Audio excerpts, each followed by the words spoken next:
I was sitting in my apartment on a quiet Friday night, 2 weeks after my fiancée Sarah moved out when my phone rang. It was Marcus. The same Marcus who had called me a toxic, controlling boyfriend and convinced Sarah to leave me. His voice was shaking. He said she was driving him insane and asked if I would take her back. I smiled, opened my laptop, and started typing an email with an Excel file attached. The subject line read, "Invoice for services rendered." This is the story of how I learned the most expensive lesson of my life, and the person who ended up paying the bill was not me. Before I tell you how it all went down, I want to know where you are watching from. Drop your city in the comments below. Hit that like button and subscribe if you want to hear more stories about life lessons learned the hard way.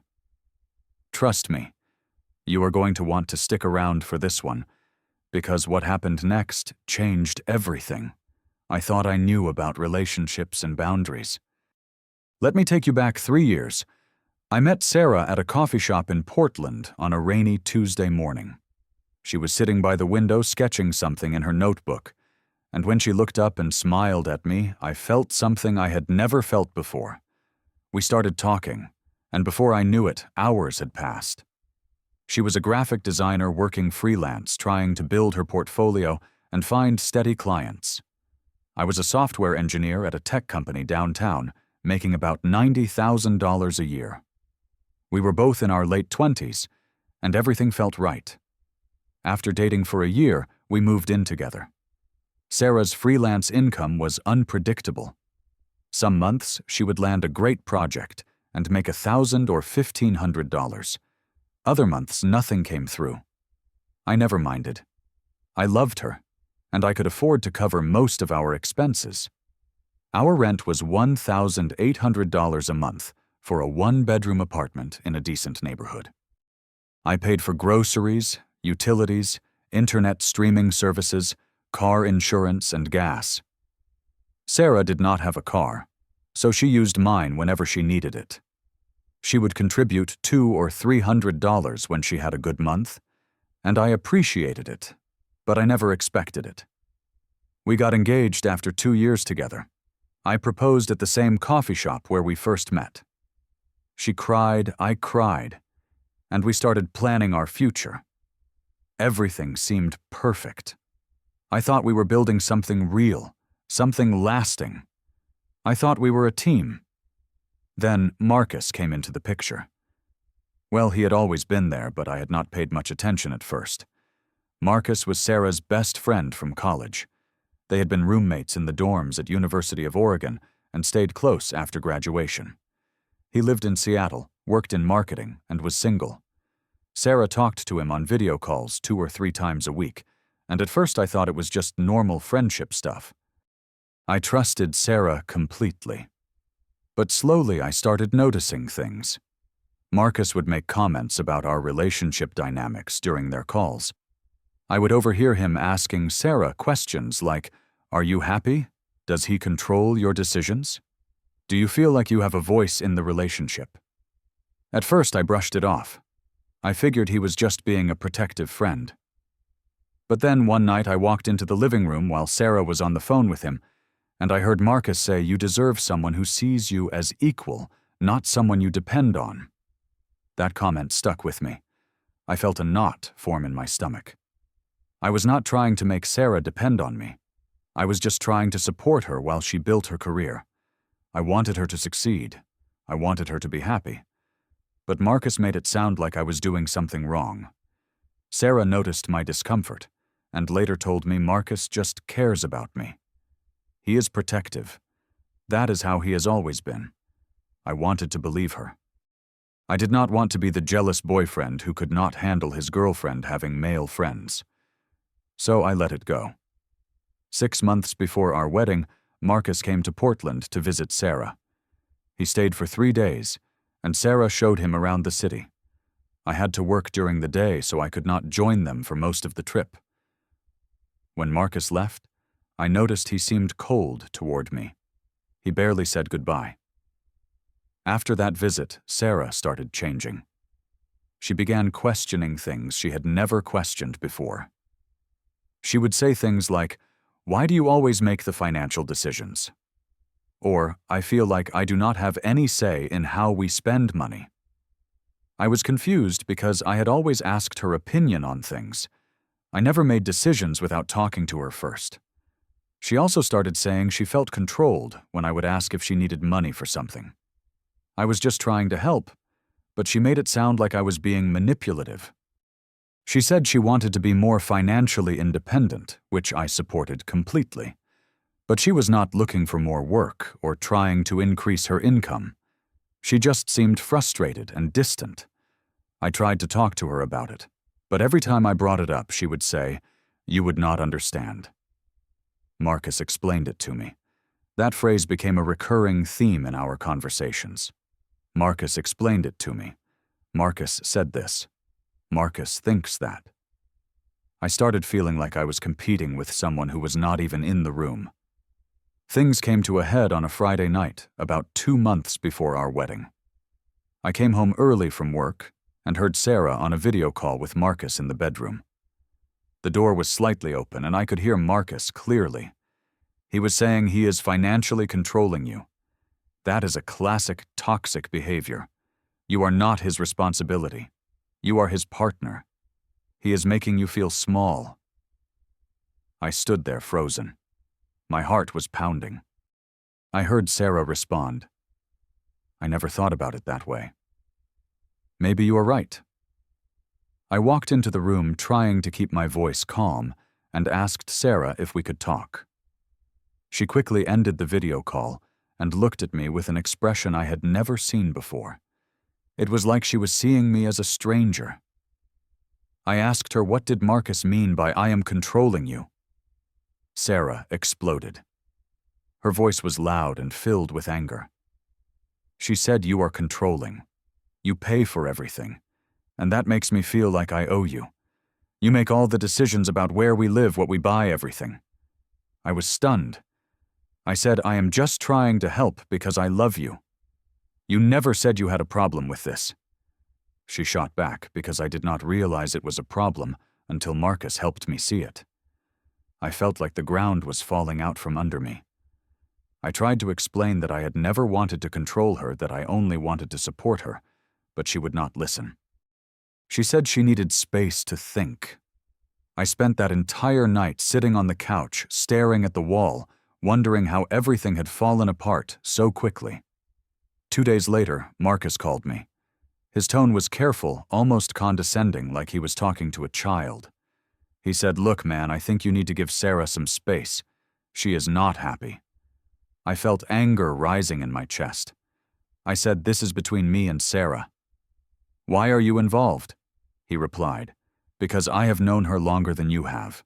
I can see what you are doing to her, even if you do not realize it." I asked, "What am I doing?" He said, "You are making her financially dependent. That is toxic, man. She cannot grow. She cannot be herself. She is becoming a shell of who she was in college." I tried to stay calm, but my voice was shaking. I said, "I am supporting her because I love her. If she has a problem, she should talk to me, not you." Marcus said, "She is afraid to talk to you because you hold all the power in this relationship." I said, "That is not true." He continued, "Then prove it. Let her go. Let her figure out her own life, without you hovering over her." The call ended, and I felt completely destroyed. I felt like I had been doing everything right, and somehow I had become the villain in my own story. I did not know what to think anymore. I started questioning myself. Was I toxic? Was I controlling? Had I been blind to my own behavior? The following week, Sarah told me she had made a decision. She was moving out. Marcus had invited her to stay with him in Seattle for a while. He told her he would help her find herself again and become financially independent. My heart shattered. I asked her, "Are you breaking up with me?" She said, "I do not know. I just need time away from this situation." I said, "What situation? I thought we were happy. I thought we were planning a wedding." She said, "That is the problem. Everything is about what you thought. I never had a voice. I tried one last time. I said we can go to couples therapy. We can work this out. Please do not leave. She shook her head and said, Marcus thinks it is better if I have complete separation for a while. I felt a surge of frustration. I said, Marcus thinks. What about what you think? She did not answer.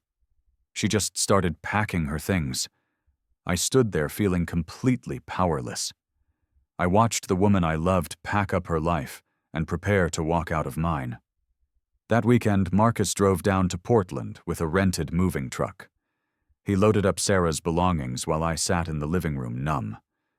When they were ready to leave, Marcus looked at me with this smug expression and said, She deserves better, man. Hope you figure that out. They drove away, and I was left standing in an apartment that suddenly felt too big and too empty. I spent the first few days in a fog. I could not eat. I could not sleep. I kept replaying every conversation, every moment, trying to figure out where I had gone wrong. The first week after Sarah left was the hardest. I called her several times, but she did not pick up. I sent her text messages apologizing, even though I was not sure what I was apologizing for. She would respond with short messages like, I need more time, or I am figuring things out. I felt like I was drowning. I talked to my friends, and they gave me a perspective I had not considered. One of them said, Dude, you were not controlling. You were just being supportive.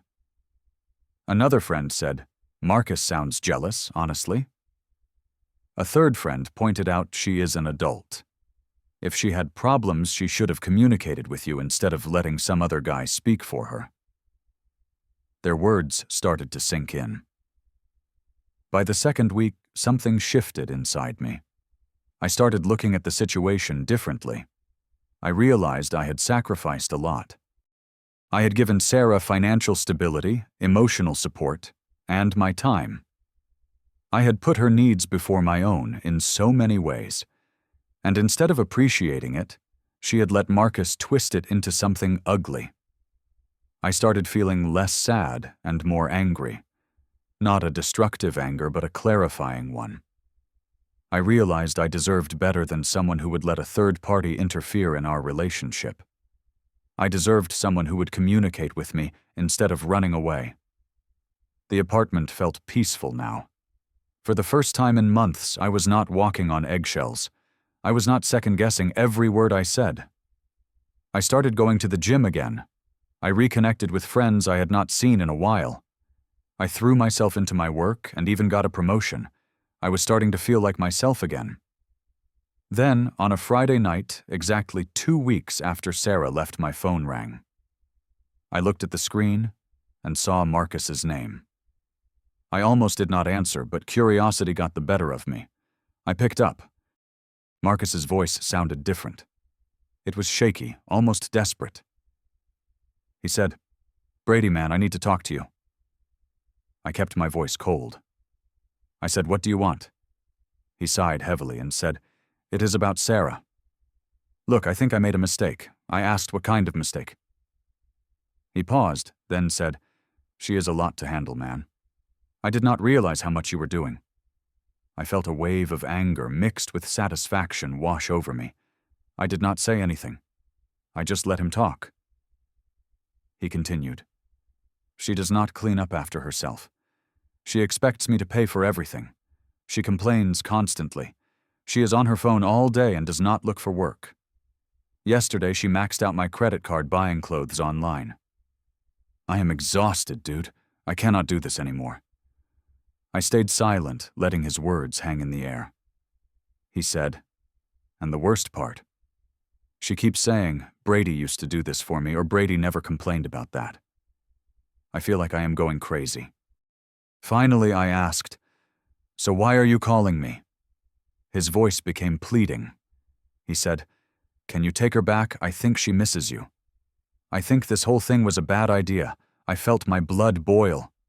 I said, Let me get this straight. You convinced my fiancée that I was toxic. You took her away from me. And now after 2 weeks you want me to take her back because she is too much work, he stammered. I was trying to help her, man. I thought I was doing the right thing. I said you thought what, that you could swoop in and be the hero that she would fall for you. He went silent. That silence told me everything I needed to know. He had feelings for Sarah. He had probably always had feelings for her. And he saw me as an obstacle. I said you did not care about her independence. You wanted her for yourself. And now you realize she is not the fantasy you built in your head. He finally said, "Please, Brady. I am drowning here. She is talking about staying permanently. I cannot afford this." I hung up without saying another word. I sat there for a moment staring at my phone, and then I smiled. Not a cruel smile, but a smile of clarity. I knew exactly what I needed to do. I opened my laptop and created a new Excel spreadsheet. I titled it, Cost of Supporting Sarah 3-Year Summary. I spent the next hour going through my bank statements, credit card bills, and receipts. I listed everything I had paid for Sarah over the past 3 years. Rent, $65,000. That was $1,800 a month for 36 months, minus the roughly 20% Sarah had contributed. Groceries, $18,000. Utilities including electricity, water, and internet, $7,200. Car insurance and gas, since she used my car constantly, $9,000. Streaming services like Netflix, Hulu, and Spotify, $1,800. Dining out at restaurants, $12,000. Vacations we took together, which Sarah never contributed to, $8,000. Miscellaneous expenses like gifts, clothes, emergency costs, $10,000. The total came to $131,000. I stared at that number for a long time. $131,000 over 3 years. That was the cost of being called toxic. I opened my email and typed a message to Marcus. The subject line was Invoice for Services Rendered. In the body of the email, I wrote Marcus, "Since you are now taking over the responsibility of supporting Sarah, I thought you would appreciate a breakdown of what that actually costs. This is what I have spent over the past 3 years. As you can see, being toxic and controlling apparently costs about $131,000. Good luck. You are going to need it. And by the way, she is your responsibility now. Do not ever contact me again. Brady." I attached the Excel file and hit send. Then I blocked both Marcus and Sarah on my phone, email, and social media. I closed my laptop, leaned back on my couch, and felt a weight lift off my shoulders. For the first time in weeks, I felt free. About a week after I sent that email, I heard through a mutual friend what had happened. Sarah and Marcus had a massive fight. Marcus had shown her my email and the spreadsheet. According to my friend, Sarah was humiliated. She realized that Marcus had no intention of supporting her long term, and that he had only wanted to be with her for his own selfish reasons. Marcus told Sarah she needed to leave his apartment. After 3 weeks of living with him, she had to move back in with her parents in a small town outside of Portland. My friend also told me that Marcus had to see a financial counselor because of the credit card debt Sarah had racked up. Apparently, she had spent over $5,000 on his card in less than 3 weeks. When I heard this, I did not feel happy or victorious. I just felt empty. Maybe a small part of me felt satisfied that they had to face the consequences of their actions, but mostly I just felt relieved that I had escaped. I spent the next few months focusing on myself. I started going to therapy to better understand boundaries and communication in relationships. My therapist helped me see that I was not toxic, but I had enabled Sarah to depend on me too much. I learned that love does not mean sacrificing everything. It means building something together with mutual respect and effort. I realized I needed a partner who could stand on her own 2 feet, not someone who needed me to carry her. I saved more money than I ever had before. I picked up hobbies I had let go of during my relationship with Sarah. I started doing photography on the weekends and went on hiking trips with friends. I felt stronger, more confident, and more at peace than I had in years. I was grateful that everything had fallen apart before Sarah and I got married. I could not imagine what would have happened if we had tied the knot and then gone through this. 6 months after Sarah left, I ran into her at a grocery store in Portland. She was with her mom. She looked tired and older somehow. When our eyes met, she looked away quickly. I did not feel anything. No anger, no sadness, no longing. Just indifference. I realized in that moment that I had fully moved on. She was a chapter in my life that had closed, and I was okay with that. Looking back now, I understand what happened. Sarah was not a bad person. She was lost and insecure, and instead of working on herself, she let someone else tell her what her problems were. Marcus was not a villain either, not really. He was jealous and selfish, but he probably believed he was helping Sarah. The truth is, they were both looking for something outside themselves to fix what was broken inside. And I had been caught in the middle of it. I learned that sometimes people will call you toxic, not because you are doing something wrong, but because they do not want to take responsibility for their own choices. Marcus projected his insecurities onto me. Sarah chose the easy path of blaming me instead of communicating. And I learned that boundaries are not selfish. They are a form of self-respect. Supporting someone does not mean enabling them. True partnership is about mutual respect, not one-sided sacrifice.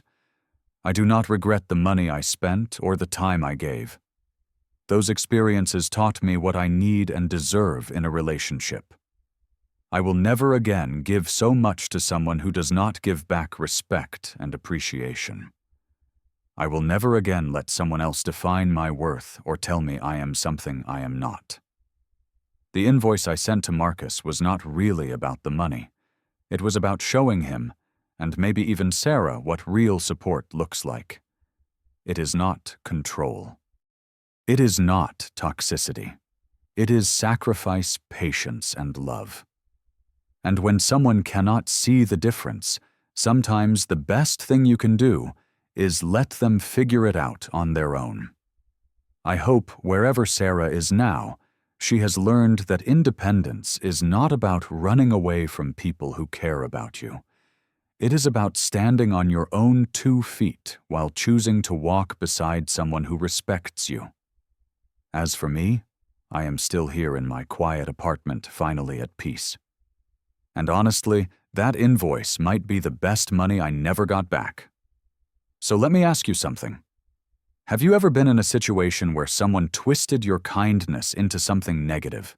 Have you ever been called controlling or toxic when you were just trying to help? Drop your thoughts in the comments below. I would love to hear your stories. If this resonated with you, please hit that like button, subscribe to the channel, and share this video with someone who might need to hear it. Thank you for listening to my story. I hope it helps you see that sometimes the hardest thing to do is also the right thing. Take care of yourselves, set your boundaries, and never let anyone make you feel bad for knowing your worth.